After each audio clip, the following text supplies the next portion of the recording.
it is your girl Sanami. Welcome back to my channel. Today, we're about to get into a few things. That's what I used to say in my old videos. I used to say, we about to get into some things. And so today, I thought I would chill a bit, with the beauty videos, because, my skin is gonna break out. Like, I need to take a break from makeup. I know you guys read the title and you know what's about to happen. I'm about to tell you the story of why I am single. Before we get into this video, please do me a favor and smash that like button, comments. Baby girl, if you're new to the channel, subscribe, help me get to 1,000 subscribers. That's where we headed, that's where we're going. We're finna get there with or without you, and that's on period. Get into this video. Okay, so let me start here. A lot of you guys may know that I was in a relationship last year. This is not something fresh, so I'm not still heartbroken. I'm not still dwelling on the past. Me and him are on great, amazing terms. Whatever happened, life is life. We move on, we move. That nigga cheats on you, we move. That nigga dribbles you, we move. That nigga ignores your calls, Wenzani, we move. So it's a guy that I met when I was in grade 8. I was 14. Yeah, I was 14, and I dated him on and off until last year, 2019. Yo, that's a long time. Yo, so that's about like 3 years, I think. Yeah, on and off. We had problems. Yeah, broke up many times. It was that toxic relationship, the one that you always go back to. He was in varsity basically, so we spent the whole December, January together. Then February came time for him to go back to varsity. And with me, I really knew. I don't know why I carried on with this relationship, because deep down in my heart, I just knew that no guy, like, I'm sorry, but like, I didn't believe that him as a whole nigga would go to a whole different province where I'm far away from him. I don't know any of his friends. I don't know anyone who can tell me what's actually going on there. I didn't believe that he was gonna be faithful. He knew this, because I would tell him all the time, yo, I know what you're about to do when you get there, about to mess around with your hoes. And he would always like reassure me, be like, no, I'm faithful to you. I'm not the type of nigga. I don't cheat. I don't do all of that. So it got to a point where I started to believe this. I was like, yo, okay, my nigga's faithful. My nigga is loyal to me. Months went by. I think, no, not even months. Like maybe 1 month. Yeah, 1 month went by. And something happened which caused him, he had to come back home. No.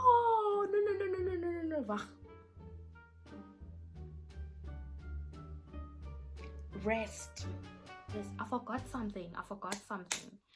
So as soon as he got to school, I feel like 2 weeks went by, and I know what he does when he goes to school. Like Fridays, he just has like wild friends at his school or whatever, at his race. His friends, they are wild. They drink like from Friday to Sunday. Every Friday to Sunday, all they do is get drunk, and they're just like wild. But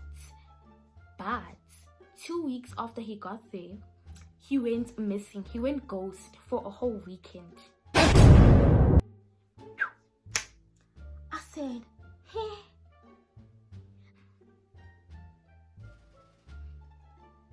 Nigga, where the hell is you? I called him, I messaged him, no answer. Nigga comes back calling me Monday morning. And when he calls me, he's like, hello. And then I'm like, hello, what's going on? I sent him I remember I wrote him a long message, clown, because I thought he was shot. I thought someone stabbed him. I thought someone died in his family. I thought something happened. Like, I remember that whole weekend I was uneasy, and I almost like called someone from his family, because I was that shook, I was that scared.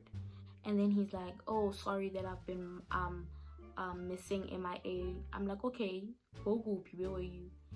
And then he just goes quiet for like 3 minutes literally, and he's like, I have something to tell you, and I don't want to hurt you, you know, all that nonsense that guys yap about. At that point, I knew what he was gonna say, and then I was just like, what did you do Wednesday?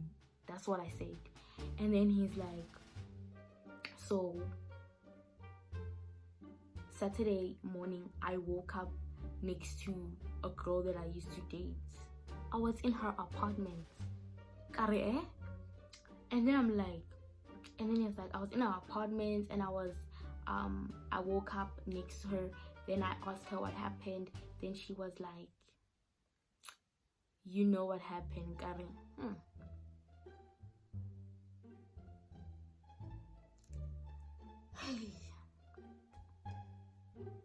Tough. And then he's like, no, I'm not joking, I'm so sorry for hurting you. I don't remember anything that happened. I think I was drunk. That whole nonsense.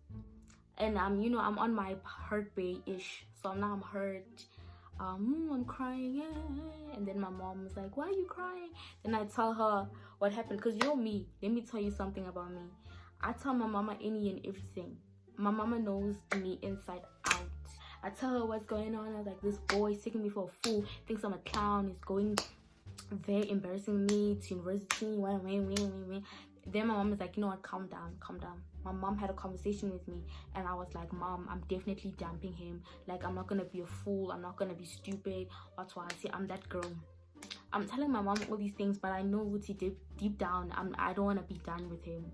Deep down, you know, when you know deep down that you don't want to, your friends keep telling you, yeah, you know, you have unfinished business. You still don't want to leave this boy alone.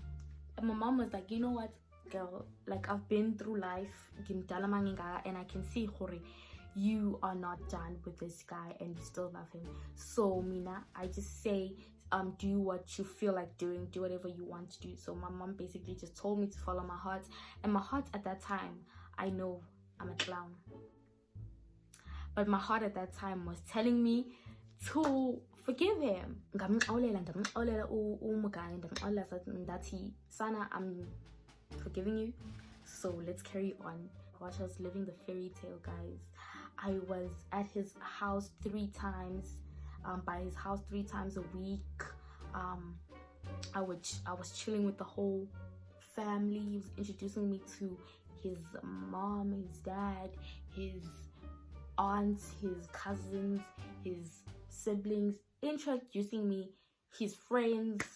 Listen, I was known in that household. And we are one introduce you just feel that you have a presence from you just feel like, listen, Makoti has entered the gates. I was so comfortable at his house. I wasn't scared. Like, you know, when you know you're comfortable when you sit at someone's house and you have the nerve to change the channel. Was that comfortable.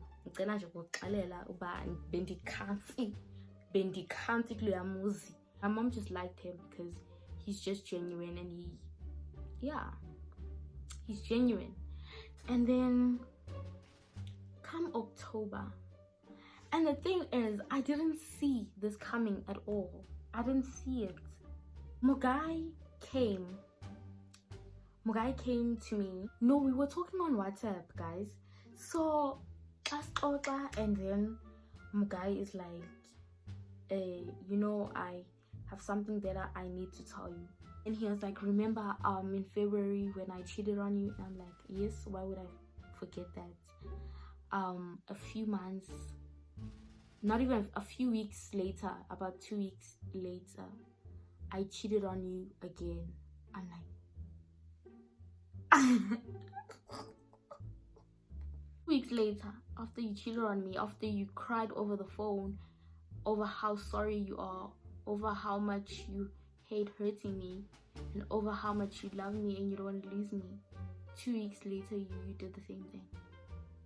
Gotta know, okay. So I said, okay. With who? Some girl on campus that no, some girl at Riz. That's what he said. Some girl. I already know, like, I don't know her. She's a friend of a friend or whatever. So, yeah. Gary, were you drunk? And he's like, no, I was sober. So you mean to tell me, Hori, your first excuse was you're drunk. You were drunk and you can't remember the first time. So this time you're telling me straight, flat out straight, Hori, you were sober and you knew what you were doing. Okay. And then he's like, that's not it. The next week, I also cheated on you again. And let me tell you, when Magai is telling me this, he is deeply hurt. He looks like he's the one who was cheated on. The way he's so hurt and he has like tears in his eyes and stuff like that. Because I remember telling him to come over the next day so we can talk. Even asked him this, why are you telling me now? And then he's like, no, I felt guilty. All these other months you weren't feeling guilty. Now you're feeling guilty now. So it just dawned to me that maybe his subconscious, or maybe he's just telling me this so I can actually he just wants a way out of this relationship. That's my theory. That's my conspiracy theory. I don't know if it's true.